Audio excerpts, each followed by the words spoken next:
जसं तुम्हाला सगळ्यांना माहिती आहे की नाशिक जिल्हा हा तालेवर किल्ल्यांचा जिल्हा म्हणून ओळखला जातो. म्हणजे साल्हेर असेल, हरिहर असेल, मुल्हेर असेल, धोडप असेल किंवा असे बाकीचे जे किल्ले आहेत त्यांसारखे किल्ले आहेत किंवा सेलबारी डोरबारी सारख्या डोंगर रांगा आहेत, सातमाळा सारखे डोंगर रांगे, चांभार लेणी आहेत, पांडव लेणी आहेत आणि नाशिक खरं तर हे पॅकेज आहे असं म्हणता येईल भटकंतीचं एक प्रकारचं.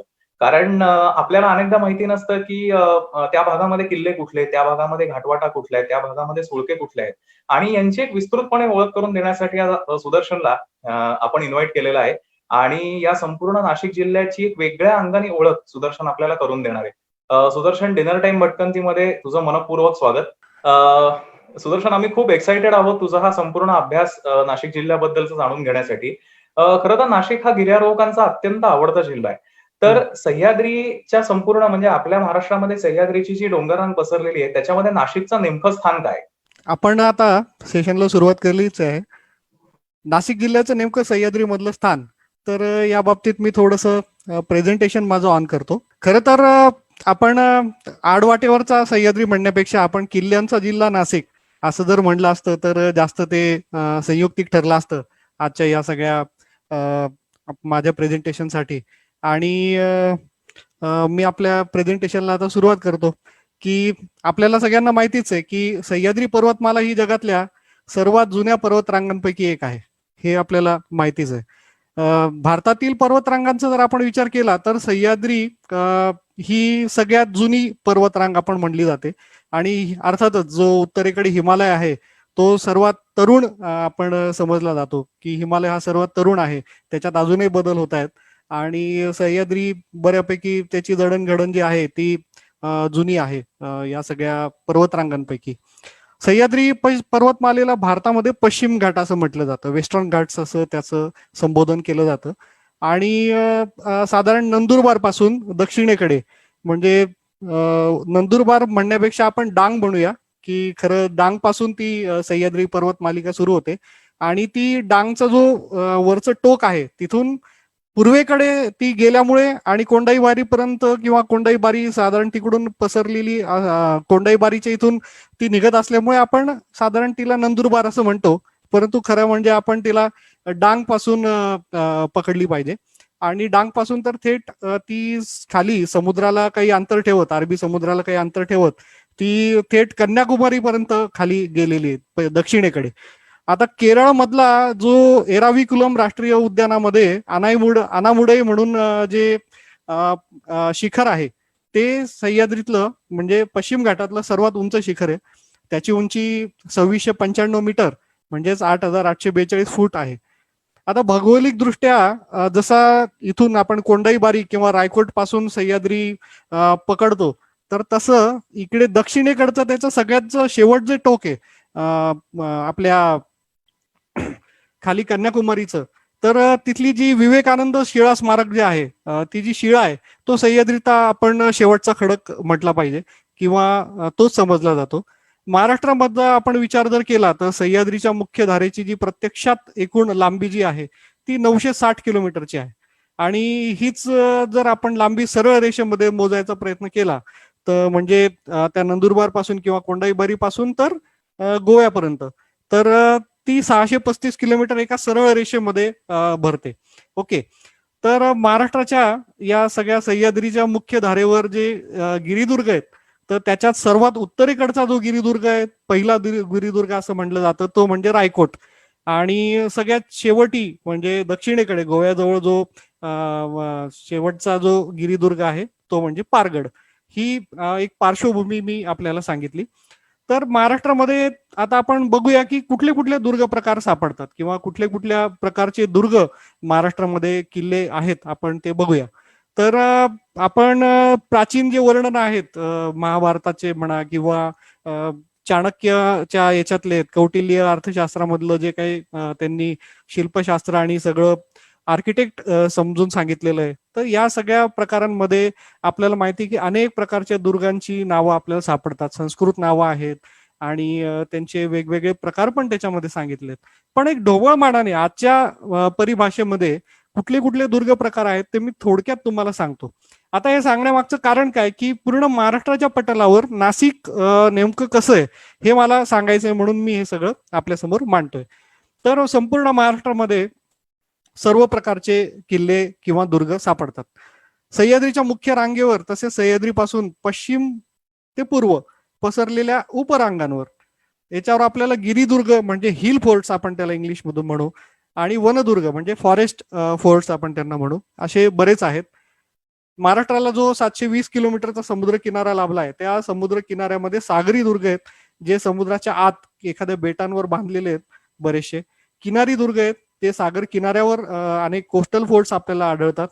आणि यांची जी संख्या आहे म्हणजे सागरी दुर्ग आणि किनारी दुर्ग यांची उर्वरित भारतामधली जी किनारपट्टी आहे त्यांचा जर आपण विचार केला तर इथले जे किल्ले आहेत सागरी दुर्ग आणि कोस्टल फोर्ट्स ते महाराष्ट्रामध्ये किंवा महाराष्ट्राच्या किनारपट्टीवरचे सर्वाधिक आहेत. हे विशेष. महाराष्ट्राच्या भूमीवर भुईकोट भरपूर सापडतात. म्हणजे आपण सह्याद्रीच्या पायथ्याशी असलेल्या गावांमध्ये पण भुईकोट आहेत काही ठिकाणी. पण जसं जसं सपाट होत जातं पूर्वेकडे महाराष्ट्राची लँड किंवा जमीन, तर त्याच्यावर आपल्याला लँड फोर्ट्स म्हणजे भुईकोट किल्ले, गढी म्हणजे आपण कॅसल्स म्हणूया त्यांना, आणि सराई पण म्हणजे हॉस्पिस किंवा सराई आपण त्यांना म्हणतो, अशी अनेक स्थळं आपल्याला दिसून येतात. तसंच महाराष्ट्रातली आपण जर अनेक गावं बघितली आज सुद्धा किंवा अनेक शहरं आहेत की त्यांना वेस होता, तर वेस युक्त असा एक कोट घातलेला अनेक आपल्याला दिसतो, गावांना दिसतो, शहरांना दिसतो. आता ते काळाच्या ओघामध्ये जशी विस्तार होत आहेत गावांची आणि शहरांची, जशी विस्तारीकरण होत चाललंय तसं तसं ते वेस आणि कोट जे आहेत ते पडत चाललेत आणि त्यांचं अस्तित्व आपल्याला नष्ट झालेलं दिसतं. तर असे फोर्टिफाईड सिटीज किंवा विलेज पण आपल्याला महाराष्ट्रामध्ये अनेक ठिकाणी आढळून येतात. या व्यतिरिक्त अनेक सरदारांचे, व्यापाऱ्यांचे विविध प्रकारचे वाडे, ज्यांना आपण मॅनोर म्हणूया, किंवा महाल, पॅलेसेस आपल्याला खूप ठिकाणी आढळतात. हे म्हणजे जवळपास आपण बघितलं की समुद्रदुर्गांपासून, वनदुर्गांपासून, गिरिदुर्गांपासून तर छोट्या अशा वाड्यांपर्यंत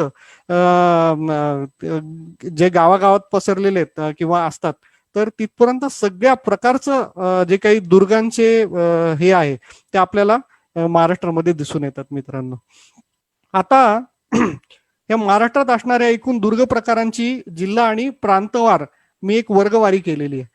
आणि ही वर्गवारी करत असताना मला खरी मदत झाली किंवा हे चार्ट्स बनवण्यासाठी मदत झाली ती आदरणीय प्रमोद भाऊ मांडे यांचं जे गडकिल्ले महाराष्ट्राचे पुस्तक आहे त्याच्यातून मला अशा प्रकारचे चार्ट्स इझिली बनवता आले आणि त्याची मला खूप मदत झाली आणि मी त्या पद्धतीचे चार्ट्स आपल्या समोर इथे ठेवतोय. फक्त त्यातले काही आकडे जे आहेत ते मी माझ्या अभ्यासाप्रमाणे काही कमी किंवा अधिक केलेले आहेत. आणि त्याच्यामध्ये मी 4 भाग केलेले आहेत महाराष्ट्राचे. एक म्हणजे कोकण, दुसरं म्हणजे पश्चिम महाराष्ट्र, तिसरा म्हणजे मराठवाडा आणि चौथा म्हणजे विदर्भ. आणि या 4 प्रांतांपैकी, ह्या 4 भागांपैकी आपण प्रत्येक भागामध्ये कुठले जिल्हे येतात आणि त्यावर किती किल्ले आहेत तर याचा एक थोडक्यात आपण आढावा घेऊया. तर आपल्याला कोकणामध्ये मुंबई, ठाणे, रायगड, रत्नागिरी आणि सिंधुदुर्ग अशा 5 जिल्ह्यांचं मी एक आपल्या समोर चार्ट ठेवलेला आहे. त्याच्यामध्ये जे सागरी दुर्ग आहेत यांची सगळ्यांची मिळून ठाण्यात 1, रायगडमध्ये 7, रत्नागिरीमध्ये 1 अशा पद्धतीचं, तर ते एकूण 10 सागरी दुर्ग आहेत. किनाऱ्यावरचे जे दुर्ग आहेत ते 41 आहेत सर्व मिळून. आणि जे वनदुर्ग आपले गिरिदुर्ग आहेत, जे डोंगरांवरचे किल्ले आहेत, ते साधारणतः भरतात इथे 67 त्यांची संख्या भरते कोकणातले. जंगल फोर्ट्स, आता जंगल फोर्ट्स म्हणजे कशाला म्हणावं तर काही अभयारण्यांमध्ये वसलेले किल्ले आहेत किंवा काही किल्ले जे आहेत ते वासोटा झालं किंवा प्रतापगड आहे, तर यांना आपण वनदुर्ग म्हणू शकतो. त्यांची व्याख्या पण आपल्याला सर्वांना परिचित आहेच. तर ते वनदुर्ग या कॅटेगरीत घेतलंय. काही वनदुर्ग हे भुईकोट किंवा जमिनीवर पण आहेत आणि काही वनदुर्ग जे आहेत ते गिरिदुर्ग पण आहेत. विशेषतः ते गिरिदुर्गच आहे किंवा आपण त्यांना गिरिदुर्ग म्हणलं तरी हरकत नाही. फक्त याच्यामध्ये एक बायफर्गेशन मी अधिकच केलंय. असे कोकणामधले वनदुर्ग जे आहेत ते 18 भरतात. काही वाडे आणि हे सगळे मिळून 1 असं. तर ह्या सगळ्यांची जर आपण जिल्ह्यांची टोटल बघितली म्हणजे कोकण रिजन मध्ये, तर साधारणतः 137 आपल्याला संख्या मिळते.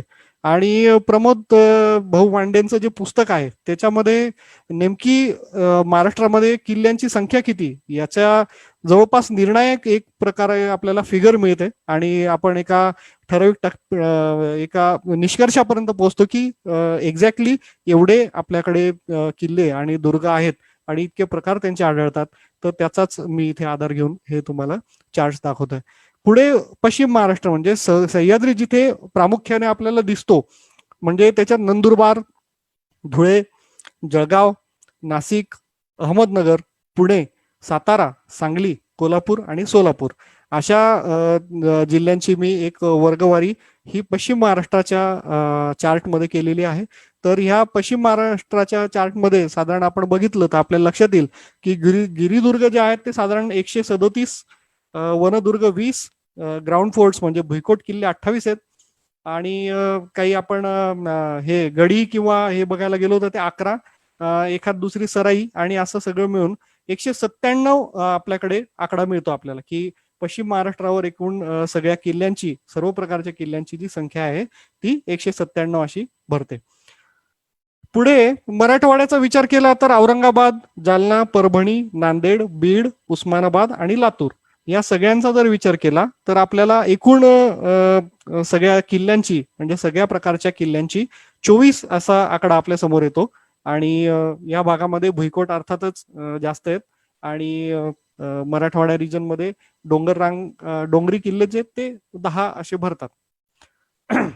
त्यापुढे विदर्भाचा विचार केला तर बुलढाणा, अकोला, अमरावती, यवतमाळ, वर्धा, नागपूर, चंद्रपूर, भंडारा, गोंदिया आणि गडचिरोली. आता यांना आपण सह्याद्रीचा हे म्हणावं का तर आपल्याला तो एक अभ्यासाचा विषय, पण मुख्य सह्याद्रीची पर्वतरांग तरी इथे नाहीये, पण इथल्या पण आपण किल्ल्यांचा, कारण आपण पूर्ण महाराष्ट्राच्या किल्ल्यांचा धांडोळा घेतो आहोत त्यामुळे इथल्या पण किल्ल्यांचं जर आपण आकडेवारी बघितली तर इथे साधारणतः 3 विदर्भामध्ये 3 गिरिदुर्ग, फॉरेस्ट फोर्ट्स म्हणजे जे आपल्याला माहिती आहे की विदर्भामधलं जंगल आणि वनक्षेत्र बरंच विस्तारित आहे, त्याच्यामध्ये 11 वनदुर्ग आहेत. ग्राउंड फोर्ट्स म्हणजे गड्या ज्या आहेत त्या भुईकोट जे आहेत ते साधारण 24 भरतात. आपण ज्यांना गड्या म्हणू त्या 9 आणि सराई वगैरे एखाद दुसरी आहे, तर असं सगळं मिळून 48 आपल्याला आकडा मिळतो.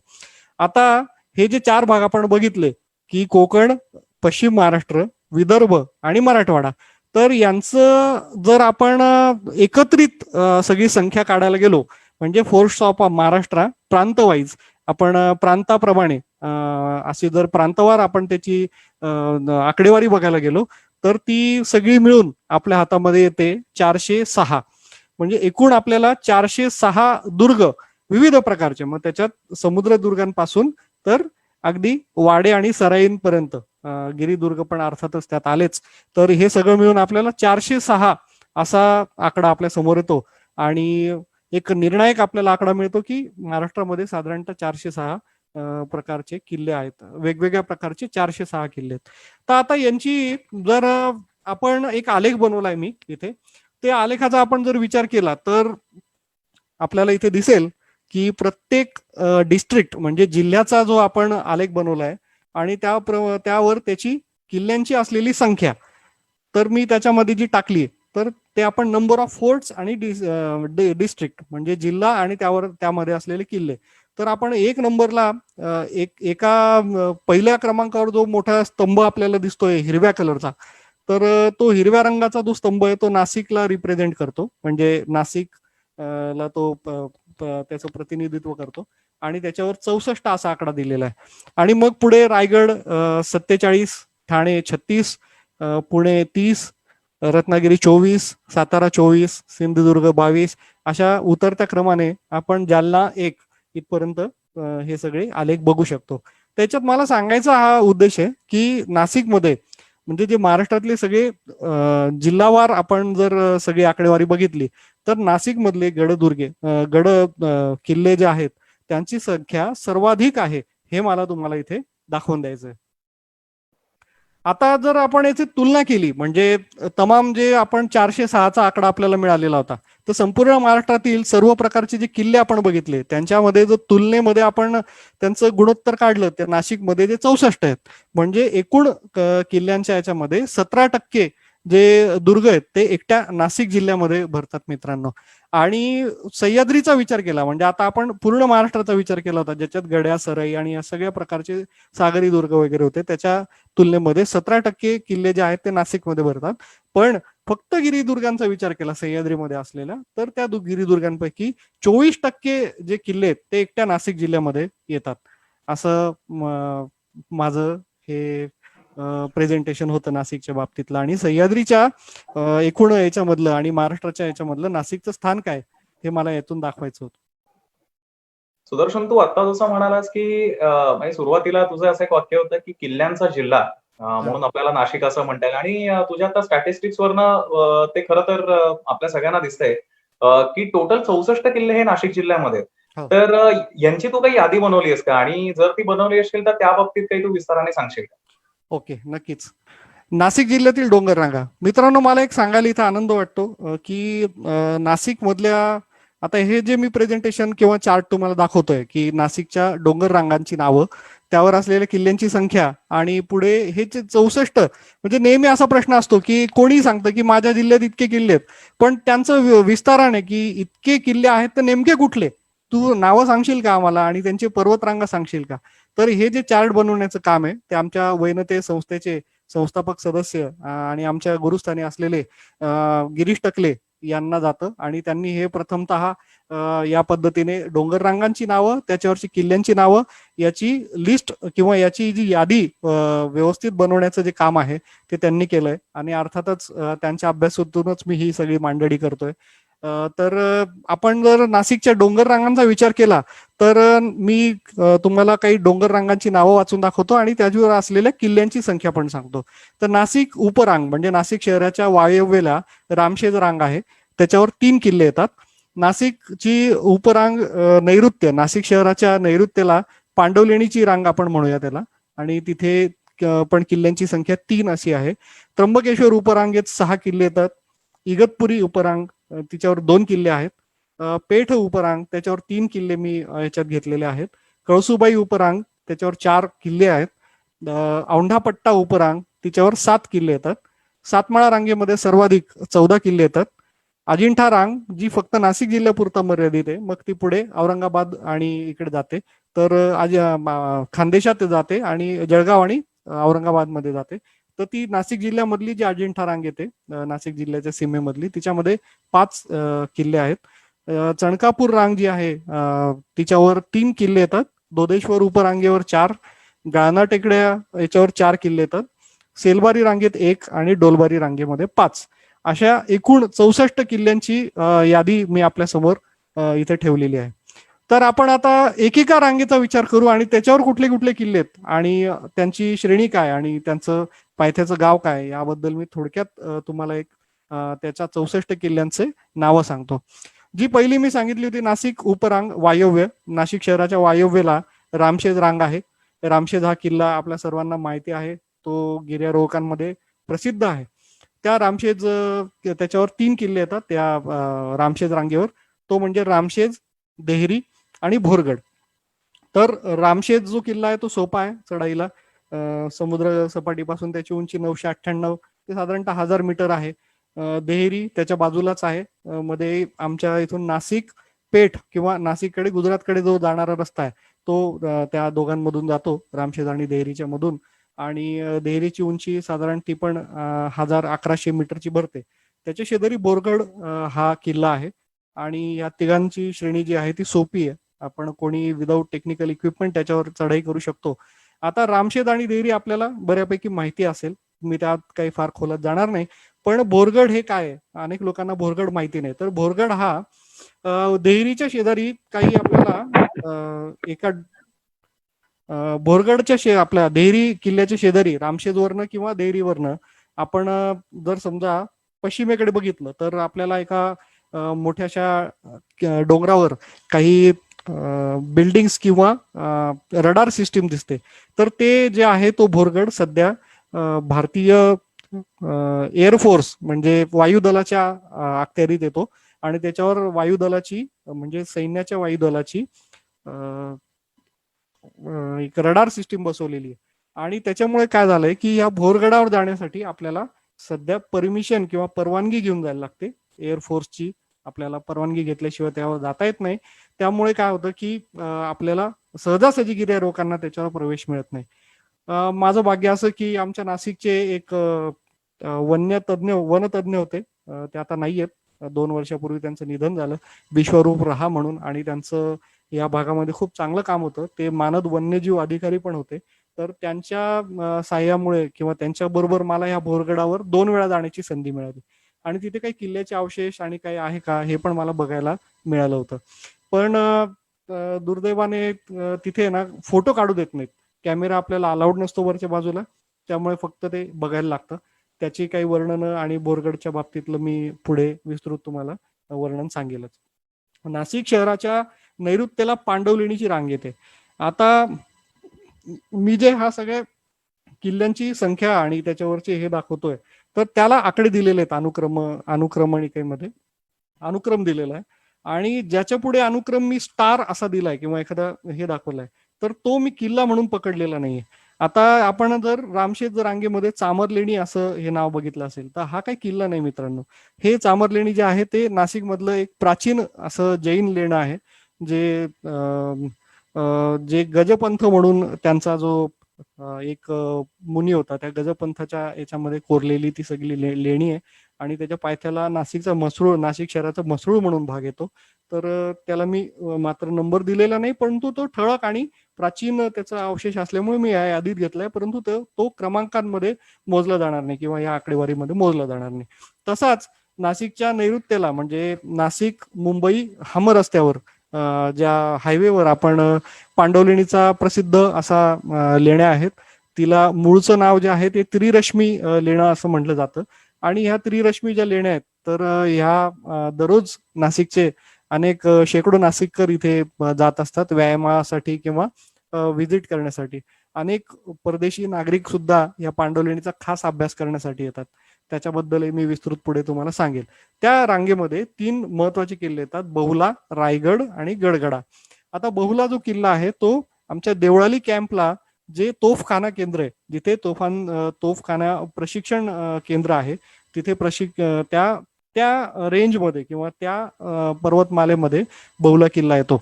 आणि बहुलाची हाईट साधारणतः 1000 मीटरची आहे. आणि त्याच्यावर ना ती 1800 समथिंग, मला आता नक्की साल आठवत नाही, पण जेव्हा त्या ब्रिटिशांनी तिथे तोफखाना केंद्र वसवलं आणि तेव्हापासून तिथे तोफखान्याचं प्रशिक्षण दिलं जातं. तोपची तयार केले जातात, म्हणजे जे गोलंदाज आहेत किंवा आधुनिक तोफांमधून जे गोळ्यांचा मारा करतात, म्हणजे बोफोर्स आणि इतर ज्या काही तोफा आहेत, त्यांचं सगळं तिथे टेस्टिंग आणि प्रशिक्षण तिथे दिले जातं. तर त्या बहुला किल्ल्यावरच त्याचा मारा होत असतो. बहुला आणि त्याच्या आजूबाजूला असलेले 1-2 त्यांचे पॉइंट्स आहेत त्या डोंगरांमध्ये, आणि त्याच्यावर सतत त्यांचा मारा चालू असतो देवळाली कॅम्प भागातून. तर त्याच्यावर बहुला 1, बहुला 2, बहुला 3 असे टार्गेट्स बनवलेले आहेत. म्हणजे डोंगरांमध्ये व्हाईट कलरचे, म्हणजे पांढऱ्या रंगाचे काही स्पॉट्स बनवले आहेत आणि त्याच्यावर ते तिकडून निशाणा लावून ते त्यांचा प्रशिक्षणाचा कार्यक्रम चालू असतो.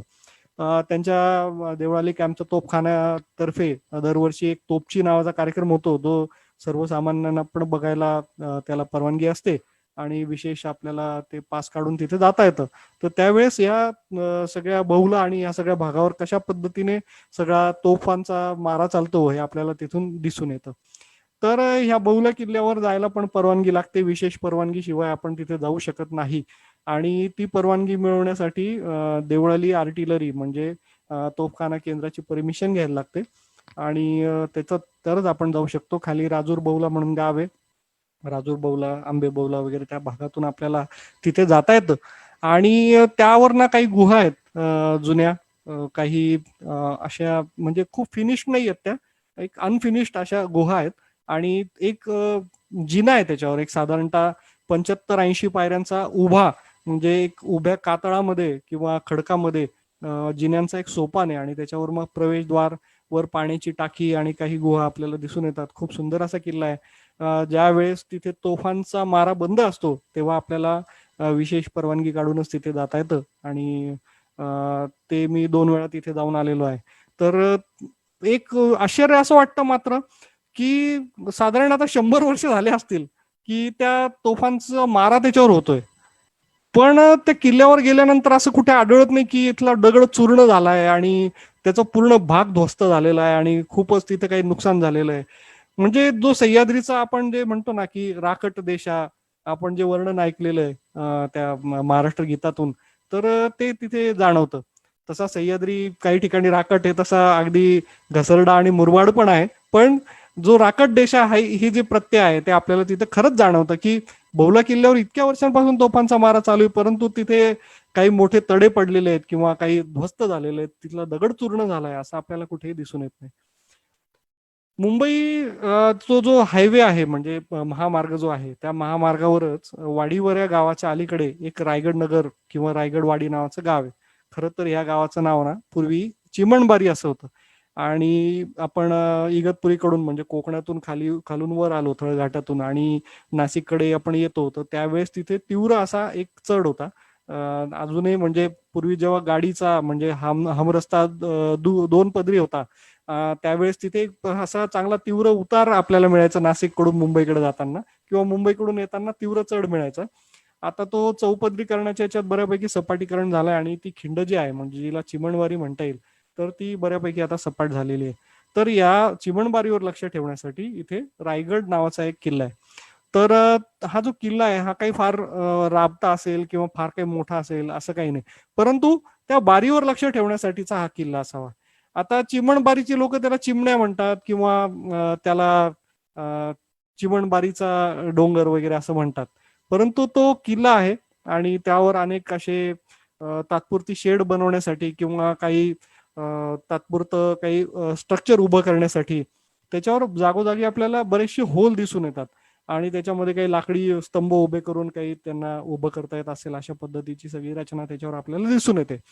तर हा जो रायगड आहे, तर मग हे रायगड नाव कुठून आलं माहित नाही. कारण स्वराज्याची राजधानी रायगड हा एकमेव आपल्याला पूर्ण सह्याद्री मधला रायगड माहिती आहे.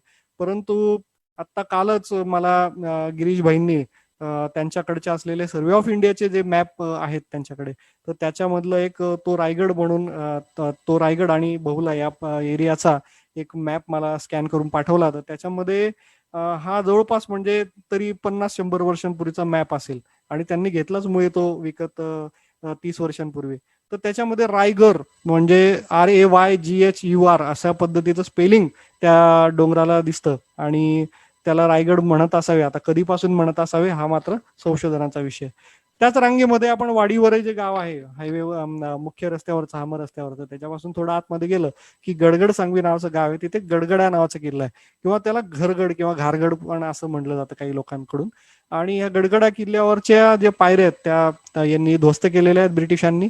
आणि वर पाण्याची टाकी आणि ते खूप विस्तृत आहे. त्याला थोडस तो काय म्हणता येईल त्याला टेक्निकल मदत असल्याशिवाय आपण त्याच्यावर चढू शकत नाही किंवा आपल्याला काही गिर्यारोहणाचे साहित्य आणि हे सगळं घेऊनच तिथे चढलेलं योग्य आहे.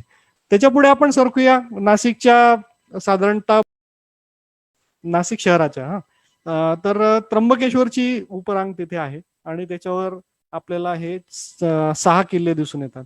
त्याच्यामध्ये आहे रांजणगिरी, नवरानवरी, अंजिनेरी, ब्रह्मगिरी, हरिहर आणि भास्करगड. ओके. तर याच्यामध्ये हरिहर भास्करगड हे आपल्याला माहिती आहेत.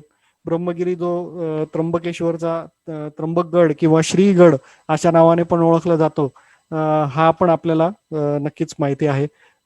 अंजिनेरी फार मोठा विस्तार असलेला एक छान मोठा किल्ला आहे. याच्यामध्ये रांजणगिरी आणि नवरानवरी. रांजणगिरी जो आहे तो छोटा किल्ला आहे, त्याच्यावर काही पाण्याची टाकी आणि काही ठिकाणी पायऱ्या जुजबी असं तटबंदी पण आपल्याला दिसून येते. आता हे नवरानवरी काय भानगड आहे, तर हे नवरानवरी आताच नुकताच एक 7-8 वर्षांपूर्वी प्रकाशात आलेला एक किल्ला आहे. आणि तो पुढे मी त्याचं विस्तृत हे सांगेलच की कोणी त्याला प्रकाशात आणलं आणि कसं आणलं. पण हा जो आपण अंजनेरीच्या मागच्या बाजूने मुळे गाव आहे, त्या मुळे गावच्या पुढे जाते गाव आहे, त्या जाते गावच्या इकडे कुशे गाव आहे.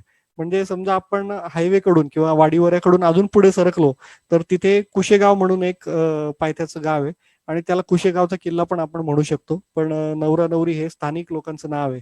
आणि त्याच्या पलीकडच्या बाजूला त्र्यंबकेश्वर कडून आपण ज्यावेळेस इकडे घोटीकडे जातो तर त्या रस्त्यामध्ये असलेलं जे पहिने नावाचं गाव आहे, जे आता सध्या त्या निसर्ग सौंदर्यामुळे पर्यटकांमध्ये प्रसिद्ध आहे. आणि त्या पहिने गावातून पण या नवरा नवरीच्या किल्ल्यावर आपल्याला जाता येतं, किंवा कुशे गावातून पण जाता येतं. कुशे गावचे 3 वाड्या आहेत, वरच्या वाडीतून आपल्याला नवरा नवरीवर जाता येतं. अंजनेरीला अगदी लागून आहे हा. आणि अंजनेरीकडची जी पहिने खिंड आहे, त्या पहिने खिंडाला लागून जे सुळके दिसतात नवरा नवरीचे, त्या नवरा नवरीच्या सुळक्यांना लागून असलेला जो विस्तृत असं लांब लचक एक मोठा कडा आपल्याला दिसतो लांबून. खडक कडा असा लांबच्या लांब एक 2-3 किलोमीटरचा दिसून येतो. तर तो म्हणजेच नवरा नवरीचा किल्ला. आणि आत्ताच साधारणतः एक 5 महिन्यांपूर्वी आपल्या सर्वांचे लाडके भगवान दादा चिले आणि रविदादा पवार हे नाशिकला आले होते. तर त्यांच्या बरोबरही मी त्या पुन्हा नवरा नवरीच्या किल्ल्यावर गेलो होतो. आणि त्यांनी पण त्यांच्या अभ्यासू अंगाने पण आम्ही सगळं तो बघितलं. त्याच्यावर एक पाण्याचं टाकं आणि काही ठिकाणी, अनेक ठिकाणी ज्योती सापडतात, जी आता स्ट्रक्चर्स पडून गेलेली आहेत तिथली, आणि इमारती पडून गेल्यावर फक्त खाली चौकोनी अनेक ठिकाणी आपल्याला ज्योती दिसून येतात. तर असा हा नक्कीच आपल्या सगळ्यांच्या गिर्यारोहकांच्या यादीमध्ये हा एक छान नवीन मोठा किल्ला. याचं पठार जर तुम्ही विचार करायला गेले तर एका टोकापासून दुसऱ्या टोकापर्यंत साधारणतः 2.5-3 किलोमीटर आपल्याला चालत जायला लागेल, एवढं विस्तृत त्याचं पठार आहे. आणि पावसाळ्याच्या दिवसांमध्ये विशेषतः फिरण्यासाठी किंवा अतिशय छान असं सगळं त्याचं पठार आहे. पुढे इगतपुरीकडे आपण सरकूया. इगतपुरीकडे 2 अतिशय प्रसिद्ध किल्ले आहेत, एक म्हणजे कावनई आणि दुसरा म्हणजे त्रिंगलवाडी. ओके. तर हे टुमदार छोटे असे किल्ले आहेत. दोघांना ऐतिहासिक महत्व भरपूर आहे. आणि त्रिंगलवाडीचे इथे एक लेणं पण आहे, आपल्याला त्याची कल्पना असेलच. पुढे पेठ रांगेचा आपण विचार करूया. पेठ रांगेवर वाघेरा, खैराई आणि सोनगिरी असे 3 किल्ले येतात. वाघेरा जो आहे मात्र तो त्र्यंबकेश्वर जिल्ह्यामध्ये आहे, आणि आपला त्र्यंबकेश्वर तालुक्यामध्ये तो येतो. पण वाघेऱ्याच्या खालून जो घाट खाली उतरतो म्हणजे पेठकडे आणि कोकणाकडे जो उतरतो, त्यामुळे त्याला पेठ रांगेमध्ये घेतलंय. कारण त्याचं कनेक्शन जे आहे, त्याचं जे सगळा संबंध आहे तो पेठ भागाशी येतो. त्यामुळे पेठ रांगेमध्ये वाघेरा, खैराणी आणि सोनगिरी असे 3 किल्ले आहेत. वाघेरा किल्ला हा खूप उंच आहे. या बाजूने तो त्रिकोणाकार असा त्याचा आकार आपल्याला लांबूनच खुणावत असतो, लांबून लांबून तो दिसतो. आणि खाली कोकणातून तर त्याची उंची प्रचंड आहे. म्हणजे खाली कोकणातून पेठ भागाकडून जर आपण त्याच्याकडे वर बघितलं तर तो त्रिकोणाकार असा त्याचं ते टोक आपल्याला लांबूनही ते कुठूनही ओळखता येतं, इतकं तो प्रॉमिनंट असा एक किल्ला आपल्याला तिथे दिसून येतो. खैराई अर्थातच हा अगदी दाट आदिवासी अशा भागामध्ये खैराईचा आणि सोनगिरीचा किल्ला आहे. आता हा सोनगिरी जो किल्ला आहे तिथे खाली भुवन नावाचं गाव आहे. ते ठाणापाडा त्याच्या पुढेच आपण सरळ गेलं की पेठ तालुक्यामध्ये ते भुवन नावाचं गाव आहे. आणि त्याच्यावर हा सोनगिरीचा किल्ला आहे. अनेक जे गिर्यारोहक आहेत त्यांच्यामध्ये ते सोनगिरीला जातात, कारण तो आपल्या यादीमध्ये असतो आणि आपण त्याला सोनगिरीला भेट द्यायला जात असतो कायम. पण सोनगिरीवर गेल्यावर निराशा होते की आपल्याला तिथे काहीच दिसत नाही. आणि मग कायम असं वाटतं की अरे याला आपण किल्ला का म्हणावा या सोनगिरीला. पण तिथे असं आहे की वर एक देवाचं ठिकाण होतं, जे आदिवासी लोकांची देवता आणि हे देवाचं ठिकाण होतं. तर ते सगळं जे आहे ते आता त्या लोकांनी खाली त्याचं स्थलांतर केलेलं आहे. जे वरचा देव होता त्याची पूजा होत नव्हती आणि सगळं ते त्याचा रखरखाव ठेवला जात नव्हता, त्याच्यामुळे त्यांनी ते गावामध्ये ते शिफ्ट केलं. दुसरं असं की तिथे काही जुजबी तटबंदी आणि पाण्याची टाकी पण होती. पण काय होतं की ह्या भागामध्ये आदिवासी बहुल भाग आहे. इथे शेती करण्यासाठी डोंगर उतारांचा खूप वापर केला जातो आणि डोंगर उतारांवरचे म्हणजे वाईट वाटतं कधी कधी, किंवा हे पण वाटतं त्याबद्दल सहानुभूती पण वाटते की हे लोक आपलं पोट भरण्यासाठी अनेक झाडं आणि जंगलं हे सपाट करतात आणि तिथला डोंगर उताराचा भाग नागली, वरई आणि अशा पिकांसाठी त्याचा वापर करत असतात. तर हे ती जमीन, वनजमीन आणि याच्यावर जे काही आदिवासी लोकांचं थोडंसं ते तिथे शेती हे झाल्यामुळे तो बराचशी तटबंदी किंवा त्याचा जो काही अवशेष आहेत, त्याच्या स्थापत्य अवशेष होते ते कालाओघामध्ये नष्ट झालेले आहेत किंवा आज आपल्याला दिसत नाहीत ठळकपणे. त्याच्यामुळे आपली निराशा होते. परंतु सोनगिरी हा एक महत्वाचा किल्ला आहे या भागामधला. पुढे आपण कळसुबाई उपरांगेकडे जाऊया. कळसुबाई उपरांगेकडे मोरधन, कळसुबाई अलंग, मदन आणि कुलंग. अर्थातच कळसुबाई हे शिखर आहे, हा किल्ला नाही, त्यामुळे मी त्याला क्रमांक दिलेला नाहीये. या 64 यादी जे मी तुम्हाला वाचून सांगतोय, तर त्याच्यामध्ये मात्र कळसुबाईला मी क्रमांक दिला नाही, कारण तो किल्ला नाही म्हणून. मोरधन हा अतिशय मोठा आणि विस्तृत असा किल्ला आहे, याचा पण पठार बरंच मोठा आहे वर.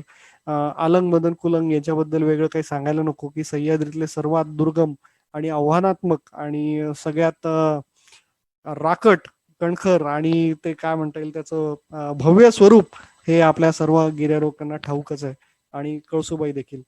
पुढे औंढा पट्टा उपरांग, त्याच्यामध्ये डुबेरगड, सोनगड, पर्वतगड, आड, औंढा, पट्टा म्हणजे विश्रामगड आणि बितनगड असे 7 किल्ले येतात. डुबेरगड आपल्याला सिन्नर जे गाव आहे नाशिक पुणे रस्त्यावरचं, तर त्याच्यापासून साधारणतः एक 8-10 किलोमीटर अंतरावर डुबेरे नावाचं गाव आहे.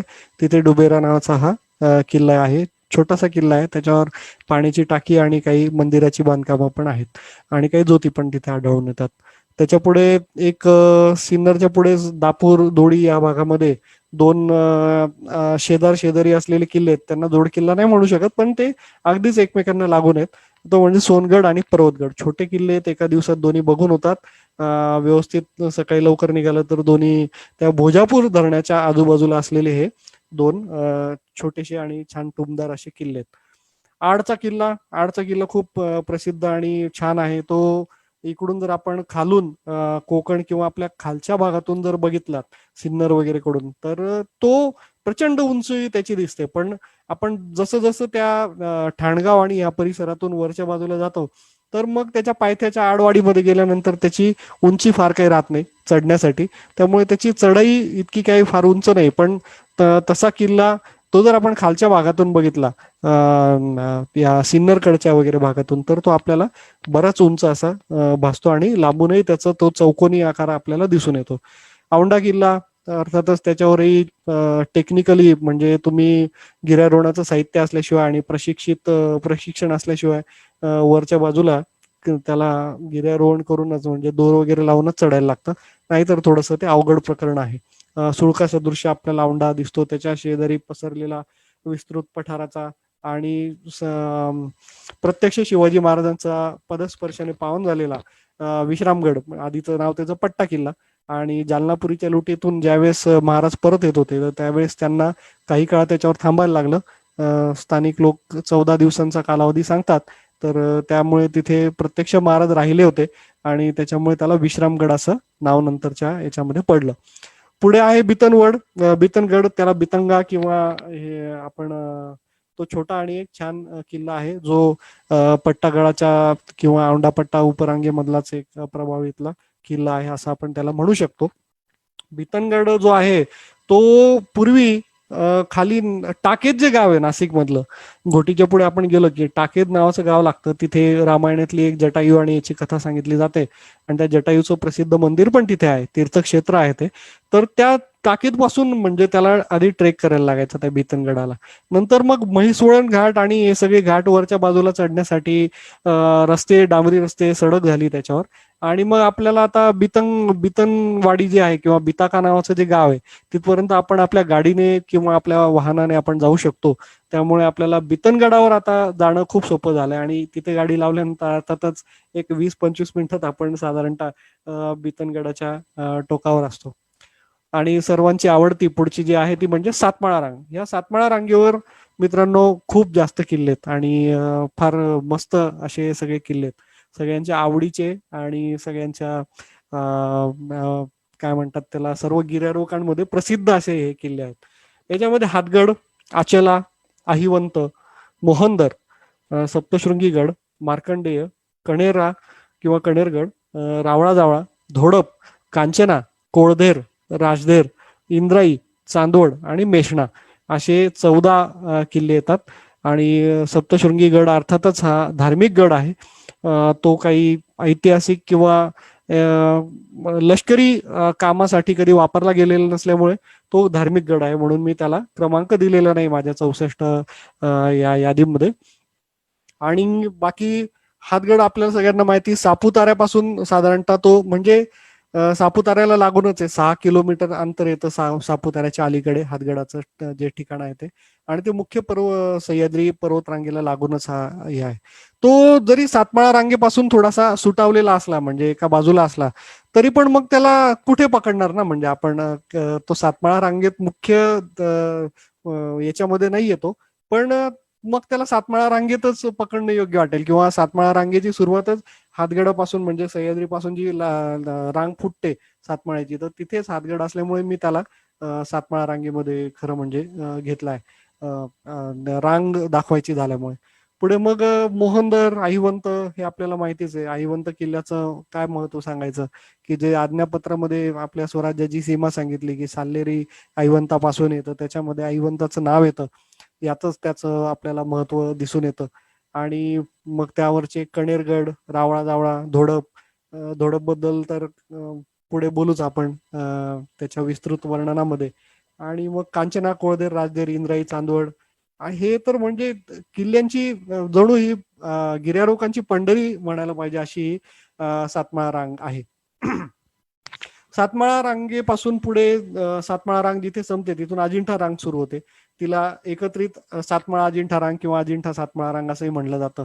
तर त्या अजिंठा रांगेमध्ये नाशिक जिल्ह्यात जे किल्ले येतात ते म्हणजे कात्रा, अंकाई टंकाई, माणिकपुंज, जातेगाव आणि गोरखगड.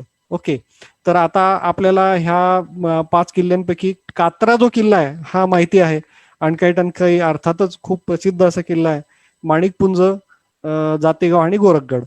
आता याच्यामध्ये आपल्याला वेगळं नाव दिसतं ते जातेगावचं. हे जातेगाव काय आहे, तर हा नुकताच म्हणजे साधारणतः 20-25 वर्षांपूर्वी प्रसिद्ध पावलेला एक किल्ला आहे. आणि त्याबद्दलही तो ज्यांनी प्रसिद्ध केला त्यांचं मी पूर्ण एक चार्ट दाखवणारच आहे.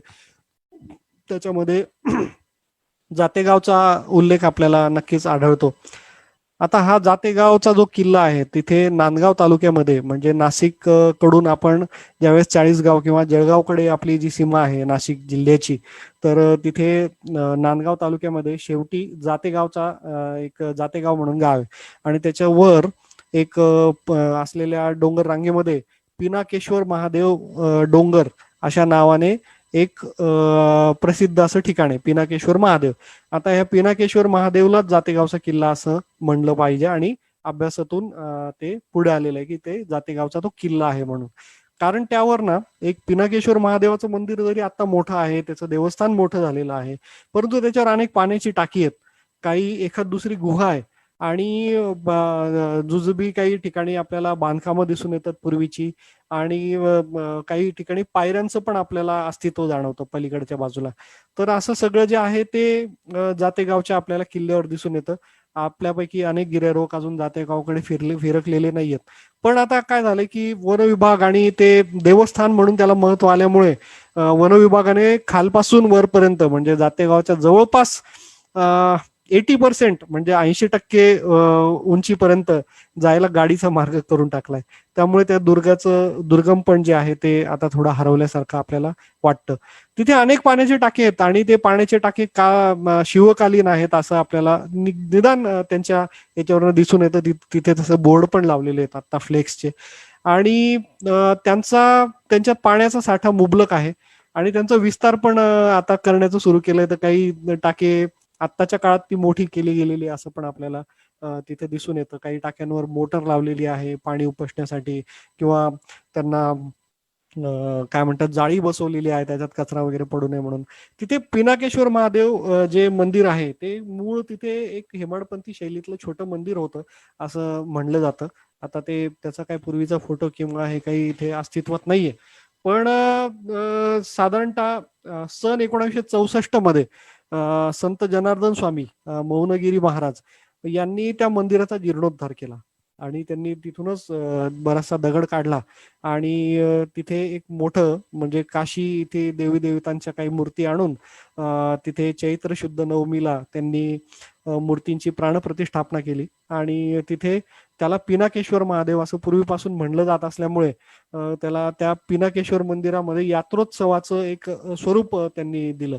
आणि हे जे यात्रोत्सव आहे मग त्याच्यासाठी मंदिराचं सभागृह बांधलं, भंडारागृह बांधलं, इतर बांधकामं झाली, अनेक जे साधू आहेत त्यांचे तिथं आश्रम वगैरे झालेले आहेत. आणि त्याच्यावर एक शिलालेख त्यांनी कोरून ठेवलाय. जसं आपण एखादं गावाकडे गेलो, ग्रामीण भागात आपल्याला दिसतं की सन 1991, 1980 म्हणजे त्या काळी त्या सालात त्यांनी घर बांधलं म्हणून त्या सदनिकेला किंवा त्या आपलं त्या भवनाला ते नाव देऊन ठेवतात. तसं ते साल काय काढले, तर तसं एक छोटा शिलालेख त्या मंदिरावर मौनगिरी महाराजांनी कोरून घेतला की पिनाकेश्वर महादेव याचा जीर्णोद्धार सन 1964 साली केलेला आहे आणि चैत्र शुद्ध नवमी वगैरे त्याच्यावर दिसतं म्हणून आपल्याला ठळकपणे ते सगळं दिसून येतं.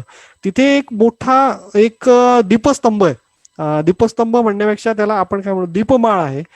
पण तिला असे बाहेरून दिवे ठेवण्याची जागा नाहीये. त्याच्यावर वर चढण्यासाठी बाहेरून काही छोटे छोटे दगड लावलेले आहेत आणि त्याच्यावरनं पायऱ्यांसारखं आपण वर चढू शकतो.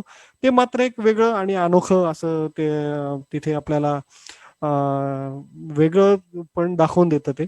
आणि त्याच्यावर शिलालेख होता असं तिथल्या बोलता बोलता एका साधूच्या तोंडून आम्ही ऐकलं, परंतु आता तो नष्ट झालाय, त्यामुळे आपल्याला नक्की सांगता येणार नाही की हा स्तंभ जो आहे किंवा हा जो मोठा टॉवर आहे, त्याला टॉवरच म्हणलं पाहिजे, तर हा एवढा उंच, जसं चिमणी असते एखाद्या त्या विटांच्या भट्टीची किंवा याची, असा उंच असा तो एक मिनार किंवा त्याला आपण दीपमाळ म्हणू अशा पद्धतीचा तो दगडी एक मोठा टॉवर तिथं आहे. तर त्याच्याबद्दल खरं म्हणजे अजून अभ्यास होण्याची गरज आहे. जो गोरखगड किल्ला आपण या लिस्टात किंवा या यादीमध्ये बघतोय, तो गोरखगड जो आहे तो अणकाई टणकाईच्या शेजारचा गोरखगड म्हणून आहे.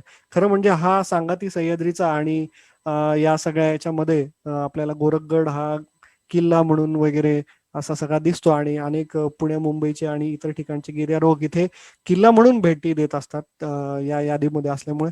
परंतु तो धार्मिक गड आहे असं मला वाटतं, कारण तिथे सगळे जे नवनाथ आहेत त्यांच्या गुहा आणि एखाद दुसरे पाण्याचे टाके सोडले तर त्याचं काही ऐतिहासिक महत्व किंवा ऐतिहासिक कागदपत्रांमध्ये याचा काही उल्लेख सापडत नाही. परंतु हा एक धार्मिक गड आहे. पण सर्वजण त्याला किल्ला म्हणतात. सांगाती सह्याद्रीचा मध्ये त्याला किल्ला म्हणून त्याची नोंद झाली आहे. म्हणून आपण गोरखगडाला मी या यादीमध्ये घेतलंय आणि त्याला किल्ला म्हणून संबोधलंय. पुढे आपण सरकूया. चणकापूर उपरांग, त्याच्यामध्ये 3 किल्ले येतात. कंडाळा म्हणजे पिंपळगड, प्रेमगिरी आणि चौलेर. याच्यापैकी पिंपळा जो किल्ला आहे किंवा कंडाळा ज्याला आपण म्हणतो, त्याला एक मोठं नेडा आहे. प्रेमगिरी किल्ला हा छोटासा कळवणच्या अगदी बाजूला असलेला टुमदार असा किल्ला आहे, पटकन बघून होतो. आणि चौलेर बद्दल काय बोलावं, चौलेरचा किल्ला खूप सुंदर आहे. त्याच्यावर जी प्रवेशद्वारांची जी रचना केलेली आहे वर चढण्यासाठी, तशी मात्र दुसरीकडे कुठे बघायला मिळत नाही. भुयारासारखं एक प्रवेशद्वार बांधून काढलंय, त्यामधून पायऱ्यांचा जिना आहे आणि तो मग काही त्या प्रवेशद्वारांच्या शृंखलेमधून आपल्याला त्या भुयारासारख्या एका रस्त्याने किंवा मार्गाने आपल्याला तो त्याच्या माथ्याकडे घेऊन जातो. ही त्याची रचना नक्कीच फार वेगळी आहे. गाळणा टेकड्या, त्याच्यामध्ये गाळणा, कंक्राळा, पिसोळा आणि डेरमाळ. पिसोळा डेरमाळ खरं म्हणजे ते आपण सेलबारीकडे जोडलं पाहिजे त्यांना, पण ते खरं म्हणजे गाळणा टेकड्यांपासून त्यांची अंतर जवळ आहेत म्हणून मी त्यांना ह्या यादीमध्ये घेतलं, गाळणा टेकड्या उपरांगमध्ये. आणि गाळणा, कंक्राळा, पिसोळा आणि डेरमाळ. गाळणा हा जो किल्ला आहे हा ऐतिहासिक दृष्ट्या फार महत्वाचा किल्ला आहे. छोटा किल्ला जरी असला तरी तो एक संपन्न असं दुर्ग वैभव आणि दुर्ग स्थापत्य घेऊन आज तो किल्ला आपल्याला तिथे दिसतो. त्याच्या पुढे कंक्राळा हा फार प्रसिद्ध नसला तरी पण याच्यावरची तटबंदी आणि लांबलचक तटबंदी, मध्ये प्रवेशद्वार जे धासरलेलं आहे आणि पाण्याच्या टाक्यांची शृंखला वगैरे आपल्याला नक्कीच भावते. पिसोळ आणि डेरमाळ यांच्याबद्दल काय बोलावं, इतके प्रचंड मोठा विस्तार आणि इतकं प्रचंड त्यांचं सगळं हे आहे. आणि त्या किल्ल्यांवर खरं म्हणजे खूप दुर्गम आहेत ते. एक तर त्या महाराष्ट्राच्या अगदी त्या टोकाला आहेत आणि तिकडे पुण्या मुंबईकडून किंवा इतर महाराष्ट्रातून जाणं म्हणजे नाशिकमधून जाणंच आम्हाला खरं म्हणजे लांब वाटतं तिथपर्यंत, पिसोळ आणि डेरमाळकडे.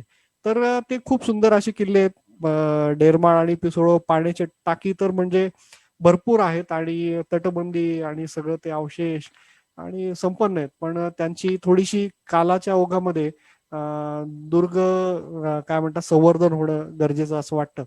त्याच्या पुढे ते ती बागलाणा मधली दोदेश्वर उपरांग, दोद्याड नावाची नदी आहे तिथे, दोदेश्वर नावाचं एक त्यांचं प्रमुख असं तीर्थस्थान आहे. तिथे एक मोठं मंदिर आहे, प्राचीन होतं, आता त्याचा जीर्णोद्धार झालाय, थोडंसं मोठं आणि त्याला चांगलं स्वरूप दिले गेलेलं आहे. तर त्या दोदेश्वर किंवा त्या दोड्याड नदीच्या आजूबाजूला किंवा त्या खोऱ्यामध्ये दोड्याड नदीच्या तिथे करा, अजमेरा, बिस्टा आणि दुंदा अशी 4 किल्ले येतात. त्याच्यापैकी काही मोठे काही छोटे, आणि जर ठरवलं तर 2 दिवसातही हे 4 किल्ले होतात. दुंदा किल्ला विशेष पूर्ण गोलाकार भागांमधून त्याच्यावर जाण्यासाठी आपला पाण्याची टाकी आणि गुहा भरपूर आहेत त्याच्यावर. आणि मजा आहे सगळी. म्हणजे हे छोटे किल्ले बघणं आणि बागलाणातल्या सपाट भूमीवर अचानक उठवलेले छोटे किल्ले, मोठे किल्ले आणि हा सगळा जो प्रदेश आहे हा फिरणं म्हणजे एक आनंददायी पर्वणीच आहे. आणि सगळ्यात महत्वाची आणि मोठी अशी पर्वतरांग म्हणजे सेलबारी आणि डोलबारी रांग. तर ह्या सेलबारी आणि डोलबारी रांगेवरचे हे प्रमुख किल्ले म्हणजे भिलाई, मुल्लेर मोरा, हरगड, सालोटा, साल्लेर, मांगीतुंगी आणि रतनगड, ज्याला न्हावी किंवा न्हावा पण असं म्हणलं जातं. याच्यामध्ये मांगीतुंगी हा ऐतिहासिक किल्ला नाही, तो एक धार्मिक गड असल्यामुळे त्याला इथे मी क्रमांक दिलेला नाही. आणि ह्या रतनगड, न्हावी याच्यापर्यंत आपले हे 64 किल्ले जे आहेत यांची यादी पूर्ण होते. याच्यामध्ये मुल्लेर मोरा आणि साल्लेर, सालोटा हे विशेष प्रसिद्ध सगळ्यांच्या यादीमधले किल्ले आहेत. आणि बाकी त्याबद्दल विस्तृत वर्णन आपण पुढे बघूच. आता हे 64 गड किल्ले मी तुम्हाला सांगितले मित्रांनो, आणि या 64 किल्ल्यांचं एक धावती ओळख पण सांगितली, नावं आणि त्याच्या पर्वतरांगा बरोबर 64 भरतात. याच्यामध्ये साल्लेर आणि सालोटा हे 2 किल्ले सोडले तर जे काही जोड किल्ले आहेत म्हणजे मुल्लेर मोरा, अणकाई टणकाई, रावळ्या जावळ्या हे वेगवेगळे पकडलेले नाहीत, वेगवेगळे त्यांना क्रमवारी दिलेली नाही, त्यांना एकच दिलेले. जर समजा त्यांना वेगवेगळं पकडलं आपण, अणकाई टणकाई वेगवेगळं केलं, रावळ्या जावळ्या वेगवेगळं केलं, तर कदाचित ही यादी अजूनही तो आकडेवारी ती मोठी होऊ शकते. परंतु ते जोड किल्ले असल्यामुळे त्यांना एकाच याच्यात धरलंय. परंतु साल्लेर आणि सालोटा यांचं अस्तित्व मात्र पूर्णपणे वेगळे. ते जरी एका खिंडीने एकमेकांना जोडले गेलेले असले आणि त्या खिंडीमधून आपल्याला तिथे जाता येत असलं तरी पण त्यांचे मार्ग वेगवेगळे असल्यामुळे त्यांना वेगवेगळे पकडले मी याच्यामध्ये. आता या व्यतिरिक्त म्हणजे ही झाली गिरिदुर्ग, 64 गिरिदुर्ग नाशिक जिल्ह्यातले मी तुम्हाला सांगितले, त्याची धावती ओळख केली. आता नाशिक जिल्ह्यामध्ये भुईकोट पण आहेत. तर ते 4 प्रामुख्याने जे भुईकोट आहेत त्याच्यापैकी मालेगाव शहरामध्ये मधोमध असलेला मालेगावचा किल्ला, भुईकोट किल्ला, नस्तनपूर, रंगमहाल जो चांदवडमध्ये आहे, चांदवड शहरामध्ये, चांदवडच्या याच्यामध्ये वस्तीमध्ये येतो तो, आणि लासलगाव, असे 4 जे आहेत म्हणजे निफाड तालुक्यातलं लासलगाव, असे 4 जे किल्ले आहेत ते प्रामुख्याने आपल्याला इथे दिसून येतात. मालेगावचा जो किल्ला आहे तो अतिशय सुंदर असा, मोठा, म्हणजे त्याचा विस्तार बराच मोठा आहे. तटबंदीचा जर आपण उंची बघितली तर ती चांगली भली मोठी तगडी अशी तटबंदी त्याला आहे. त्याच्यावरचे छत्री आहेत, काही मिनार आहेत, काही प्रवेशद्वार आहेत, त्यांची रचना अतिशय मोठी आहे. आणि त्याच्यामध्ये शाळा भरते, टेनिस कोर्ट आहे आणि काही सरकारी कार्यालय पण आहेत. त्याच्यामुळे सध्या, आणि त्याच्या आजूबाजूला बरीच वस्ती असल्यामुळे त्याचा जो चौघ बाजूंनी जो खंदक होता आणि त्या खंदकामध्ये पाणी पण होतं, तर त्या खंदकामध्ये अतिक्रमण झालंय आणि तिथे बरंच वस्ती वाढलेली आहे. त्यामुळे त्या आज आपल्याला तो खंदक आणि ते सगळं व्यवस्थित बघता येत नाही. परंतु जे आता शिल्लक आहे ते सुद्धा फार म्हणजे मोठं आहे. याच्यामध्ये रंगमहाल, लासलगाव आणि नस्तनपूर हे तर किल्ले आहेतच.